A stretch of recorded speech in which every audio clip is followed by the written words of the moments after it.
دو چہرے اتنے چمکتے تھے، ایک علاء الحق پنڈوی کا، ایک مخدوم سمنا کا۔ دسترخوان بچھایا گیا ہے، دسترخوان بچھائے گئے، اعزاز میں روٹیاں رکھی گئیں، سالن لائے گئے، اور وہاں پان کی گلوریاں پیش کی جاتی تھی، پان کھائے جاتے تھے۔ مخدوم سمنا رحمۃ اللہ تعالی علیہ دسترخوان پر سامنے بیٹھے ہیں، علاء الحق پنڈوی رحمۃ اللہ تعالی علیہ سب سے پہلا جملہ کیا فرمایا؟ اولیاء کا دسترخوان بھی کیسا ہوتا ہے، کہا تشت لاؤ ہاتھ دھلانے کے لیے، ہم بھی دسترخوان پر ہاتھ دھلاتے ہیں۔ مخدوم سمنا سے ان کے شیخ نے کہا بیٹا فرزند اشرف اپنے ہاتھ دھو لو دنیا کی ہر لذت سے، دنیا کی ہر لذت سے ہاتھ دھو لو۔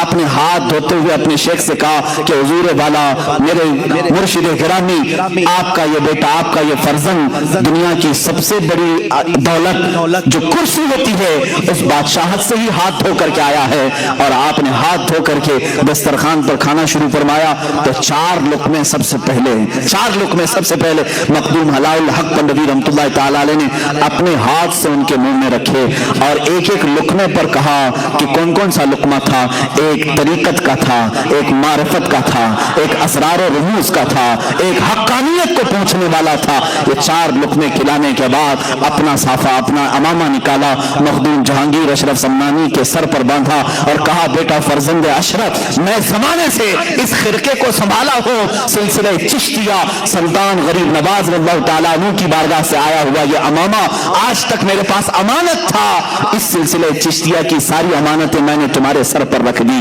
یہ خرقہ پوشی ہوئی، آج یہ دن یہاں سے خلافت ہی دے دی گئی، آپ نے بیعت بھی کیا۔ مخدوم اشرف سمنانی رضی اللہ تعالیٰ عنہ اس خانقاہ میں تقریباً 12 سال تک گزارے، 12 سال تک۔ اس کے بعد اپنے پیر و مرشد سے اتنا لگاؤ تھا، ان کے بغیر وہ ایک پل بھی نہیں رہتے تھے۔ مخدوم اشرف سمنانی رضی اللہ تعالیٰ عنہ نے جب اپنی عمر کی 35ویں یا 37ویں سال کو پہنچے تو آپ کے پیر و مرشد نے کہا کہ اے فرزند اشرف، اب تمہارے اور ہماری جدائی کا وقت ہے، میں تمہیں اس امانت کو دے کر اس راستے پر بھیج رہا ہوں جو راستہ تمہارے انتظار میں ہے۔ تمہیں یہ ساری امانتیں اس لیے دی گئی ہیں کہ تم دین رسول کی تبلیغ کرو، رسول کریم صلی اللہ تعالیٰ علیہ وسلم کی سنتوں کی تشہیر کرو۔ مخدوم اشرف سمنانی رضی اللہ تعالیٰ عنہ کو آپ نے بلایا اور جونپور کی سرزمین کی طرف اشارہ فرمایا۔ جونپور آج بھی اتر پردیش کا ایک علاقہ ہے، اور اس طرف اشارہ فرمایا، دسترخوان پر بیٹھ کر کے ایک علاقہ دکھایا جس کی ارد گرد تالاب ہے اور بیچ میں ایک چھوٹی سی جگہ ہے۔ کہا اے اشرف، تمہارا یہ مضبوط قلعہ ہوگا، تم یہاں پر اپنا مسکن بناؤ گے۔ آپ نے اصرار کیا کہ حضور مجھے اپنے ساتھ اپنی صحبت میں رکھیں۔ آپ نے فرمایا یہ امانتیں اس لیے دی جاتی ہیں کہ خلق خدا کو اس سے تم فیضیاب کرو، یہ صرف اپنے لیے نہیں ہوتی، خلق خدا کو تم اس سے فیضیاب کرو۔ حضرت مخدوم اشرف سمنانی رضی اللہ تعالیٰ عنہ اس وقت اپنے پیر و مرشد سے فرماتے ہیں حضور جس علاقے میں آپ مجھے بھیج رہے ہیں وہاں پر ایک شیر ہے، اس شیر کے چنگل میں مجھے آپ بھیج رہے ہیں۔ آپ نے تھوڑی دیر تک انتظار فرمایا اور کہا شیر اگرچہ ہوگا لیکن تمہاری تربیت یافتہ ایک چھوٹا سا بچہ اس شیر کے لیے کافی ہو جائے گا۔ یہ بزرگوں کی باتیں ہیں، اولیاء کاملین کی باتیں ہیں، یہ بعد میں سمجھ میں آتی ہیں۔ حضرت مخدوم اشرف سمنانی رضی اللہ تعالیٰ وہاں سے نکلے بنگال سے اور پھر سفر فرمایا۔ حضرت مخدوم سمنا رحمۃ اللہ تعالیٰ علیہ جب جانے لگے تو وہاں پر ایک عجیب سا سما تھا، لوگ یہ کہہ رہے تھے کہ ساری رونقیں اپنے ساتھ لے جا رہے ہیں، ساری رونقیں۔ 37 سال کی عمر میں مخدوم سمنا رحمۃ اللہ تعالیٰ علیہ جب اپنے پیر و مرشد سے خلافت اور سارے خرقہ وغیرہ لے کر کے نکلے تو آپ کے پیر و مرشد نے ہی آپ کو یہ لقب دیا کہ اب میرا یہ اشرف جہانگیر ہوگا۔ جہانگیر، یہ جہانگیر کا لقب آپ کے پیر و مرشد سے دیا گیا۔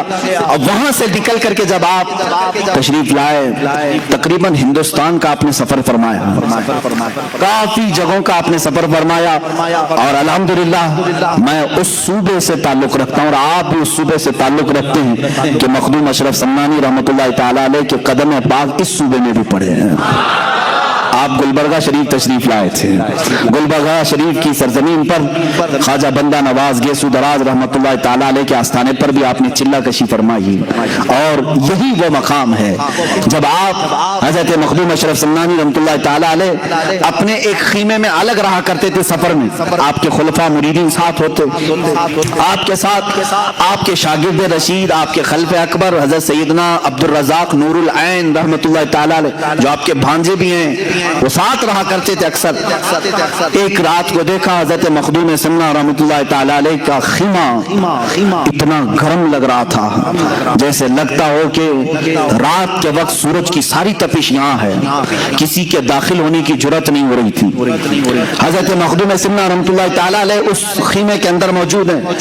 لوگوں نے اندر داخل ہونے کی کوشش کی, پھر حضرت سیدنا عبد الرزاق نور العین رحمۃ اللہ تعالیٰ علیہ اجازت لے کر خیمے میں آتے ہیں. کیا دیکھا کہ پیشانی پر بڑے بڑے پسینے کے قطرات ہیں اور پیشانی تیز چمک رہی ہے, اور آپ مصلے پر بیٹھے ہوئے ہیں. حضرت مخدوم سمنا رحمۃ اللہ تعالیٰ علیہ کی زندگی میں ایسی کیفیت کبھی کسی نے دیکھی نہیں تھی. تو لوگ حاضر ہو گئے. آپ نے پوچھا کہ حضور طبیعت پر کچھ بار ہے, کچھ بوجھ ہے؟ آپ نے فرمایا نہیں اے میرے عزیز, آج مجھے میرے رب کی طرف سے ایک بڑا اعزاز دیا گیا ہے, ایک بڑا اعزاز انعام دیا گیا ہے. کہا کہ وہ کیا چیز ہے؟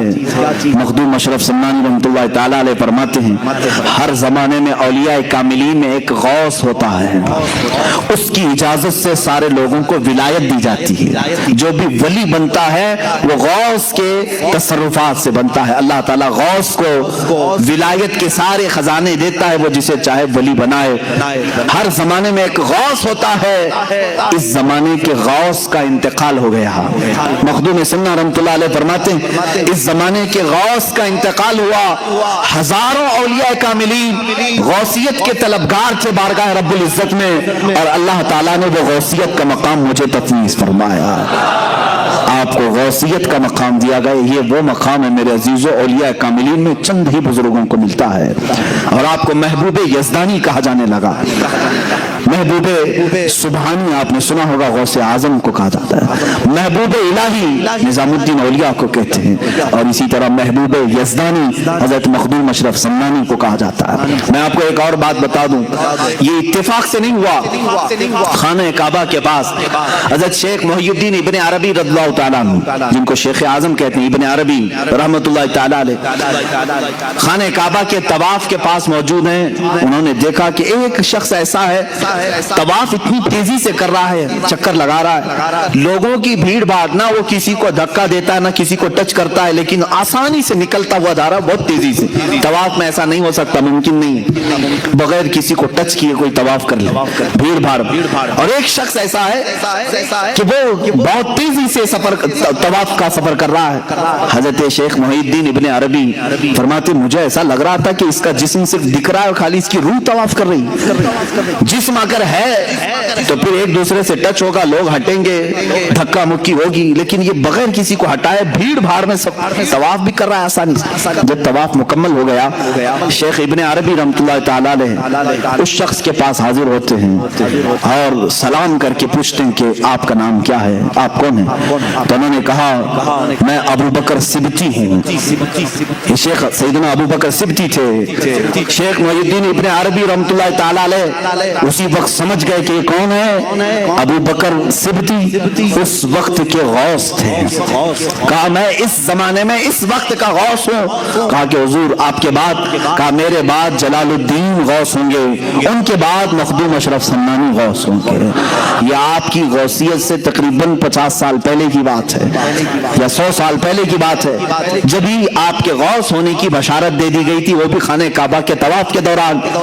عزیزان گرامی, گلبرگہ شریف کی سرزمین پر آپ کو غوثیت کا تاج بھی رکھا گیا. اللہ تعالیٰ اس زمین سے ہماری وابستگی کو سدا قائم رکھے.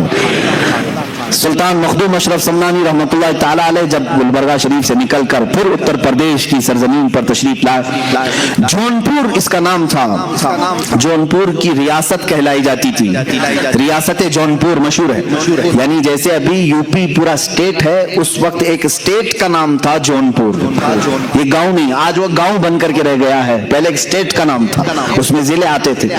جونپور آپ تشریف لائے، دیکھیں میرے عزیزوں، بڑے سے بڑے اکابر اولیاء کاملین کے ساتھ آزمائشیں ہوئی ہیں، مخالفین، حاسدین، اعتراض کرنے والے ہر زمانے میں رہے، اور آپ کے ساتھ بھی رہے، جبکہ آپ کے چہرے پر اتنے جلال ہوتے تھے۔ اولیاء کاملین میں جو جلالی بزرگ ہیں ان میں سے مخدوم سمنانی رحمۃ اللہ علیہ، کیونکہ آپ اوحد الدین کہلائے ہیں، آپ مجود رہے، پوری زندگی آپ نے شادی نہیں فرمائی، اس قلب میں کسی دوسرے کی محبت کو شامل ہی نہیں کیا، مخدوم سمنہ رحمۃ اللہ تعالی علیہ۔ اور اس طرح کے جو بزرگان دین ہیں وہ عموماً جلالی ہوا کرتے ہیں، جیسے حضرت مخدوم علاء الدین صابر کلیری رحمۃ اللہ تعالی علیہ، کافی جلالی بزرگ تھے۔ آپ کے متعلق مشہور ہے، حضرت نظام الدین اولیاء کے پاس آپ کی خلافت نامہ لکھا گیا تھا، رات کا وقت تھا، چراغ کی روشنی میں نظام الدین اولیاء رحمۃ اللہ تعالی علیہ نے صابر کلیری کو کہا کہ پڑھ کر کے سناؤ، آپ پڑھنے لگے، چراغ بجھ گیا، اندھیرا ہو گیا۔ حضرت صابر کلیری رحمۃ اللہ علیہ نے تھوڑا سا اس چراغ کی طرف گھور کر کے یوں دیکھا، چراغ بھڑک اٹھا، جل اٹھا۔ نظام الدین اولیاء رحمۃ اللہ تعالی علیہ نے خلافت نامہ واپس لے لیا، کہا ابھی نہیں، اس طرح تمہاری آنکھوں سے نہ جانے کتنے جل جائیں گے، اور جلال کو کم کرنے کی ضرورت ہے۔ تو یہ جو جلالی بزرگان دین ہیں ان میں سے مخدوم سمنہ رحمۃ اللہ تعالی علیہ، لیکن حد ہے حاسدین کی، اس پائے کے جلالی بزرگوں کا بھی پیچھا نہیں چھوڑتے۔ لوگ آج پریشان ہوتے ہیں حاسدین سے، اتنے بڑے بزرگ کے حاسدین کا میں اگر آپ کو بتاؤں کیا کیا نہیں کیا آپ کے ساتھ۔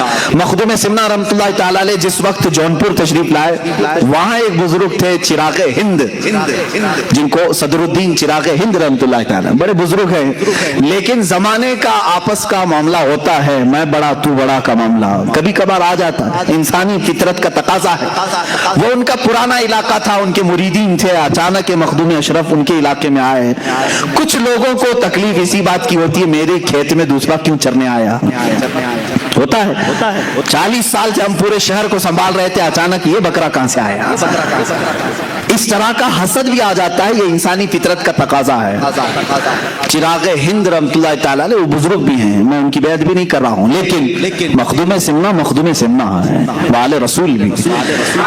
مخدوم جہانگیر اشرف سمنانی رحمۃ اللہ تعالی علیہ جس وقت جونپور تشریف آئے، لوگ جھوک در جھوک آپ کے مرید بن رہے تھے، کیونکہ چہرے میں وہ نیر تاباں تھا کہ لوگ دیکھتے تو گناہوں سے دور ہو جاتے ہیں، اپنے میل کچیل کو دھل دیتے ہیں، اور صرف ایک صحبت کافی ہوتی تھی کہ لوگ صرف مرید نہیں ولی کامل بنتے تھے۔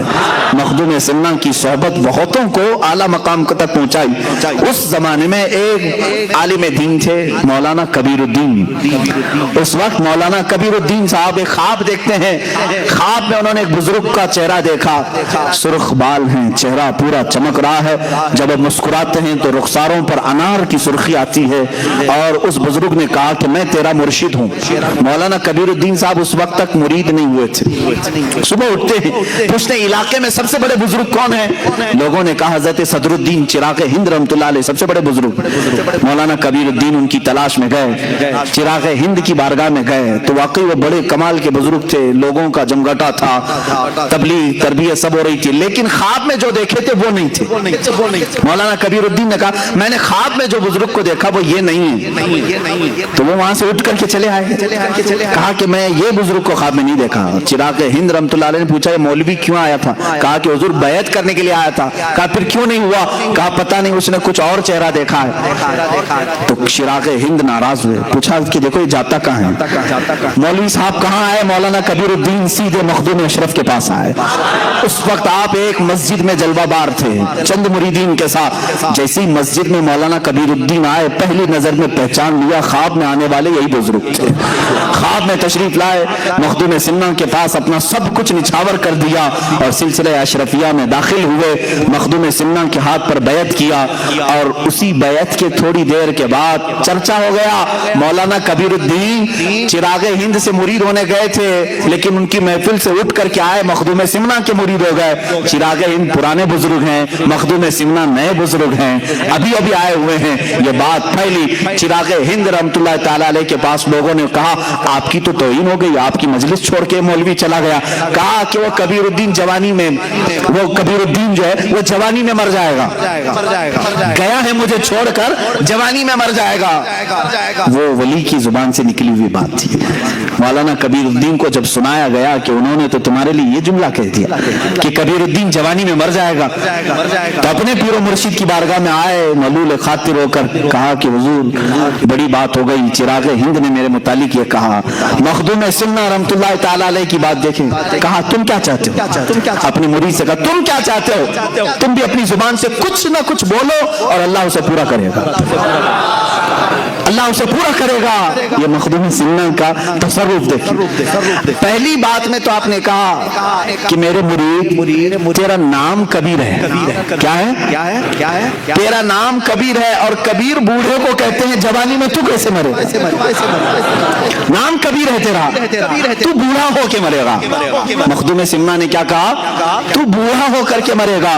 تھوڑی دیر مراقبہ کیا, کہا لیکن انہوں نے جو کہا ہے وہ بھی بات ہو گئی ہے, وہ بھی اللہ کی بارگاہ میں قبول ہے, دونوں کی زبان سے نکلا ہے. تو مخدوم سمنا نے کہا تو کچھ بول, تیری زبان سے تو کیا چاہتا ہے؟ کہا کہ حضور میں کیا کہوں, وہ بڑے ہیں, بس انہوں نے میرے لیے جو کہا وہ ان کے لیے بھی ہو جائے. انہوں نے کہا نا جوانی میں مر جائے, میرے لیے جو انہوں نے کہا وہ ان کے لیے بھی ہو جائے. بات آئی گئی, یا اولیاء کاملین کی بات کو ہلکا نہ سمجھو میرے عزیزو.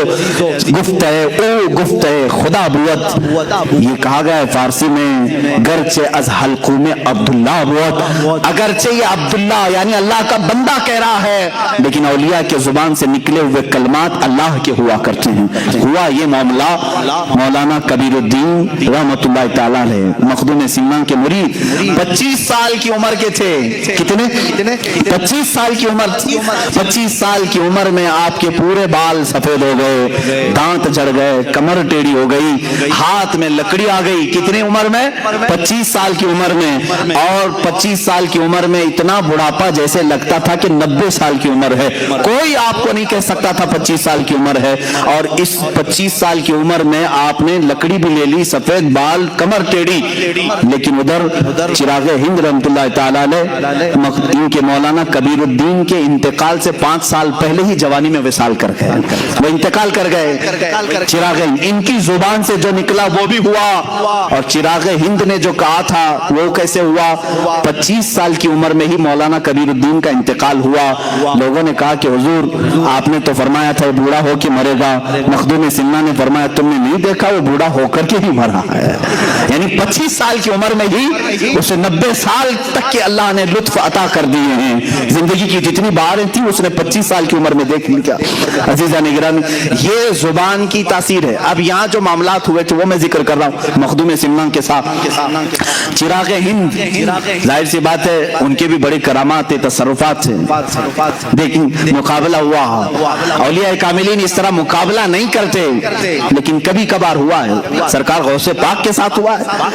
سرکار غوث پاک رضی اللہ تعالیٰ عنہ کے دربار میں شیخ احمد جام نہیں آئے تھے اپنے شعر کو لے کر کے, جاؤ مولانا عبد القادر سے کہو کہ اپنے دیوان سے, اپنے لنگر سے ایک گائے بیچ دیں. معاملہ سنا آپ نے؟ وہ اپنے وقت کے ولی تھے, ورنہ غوث پاک کی بارگاہ میں گائے مانگنے کے لیے اپنے شعر کو یوں نہیں کہتے. ایسے معاملات ہوئے ہیں. مخدوم سمنا ایک بار بیٹھے ہوئے ہیں مسجد میں, لوگوں کو تربیت دے رہے ہیں, مریدین بڑھ گئے. چراغ ہند نے دیکھا, باہر سے انہوں نے پتہ نہیں ہاتھ اٹھائے یا کچھ کیا تو پوری مسجد میں آگ کی جیسی گرمی بھر گئی. اتنا گرم کہ جیسے آگ کے شعلے اٹھ رہے ہوں. 1 2 3 کرتے کرتے لوگ اٹھنے لگے, سب جانے لگے. ظاہر سی بات ہے کون گرمی کو برداشت کرے گا.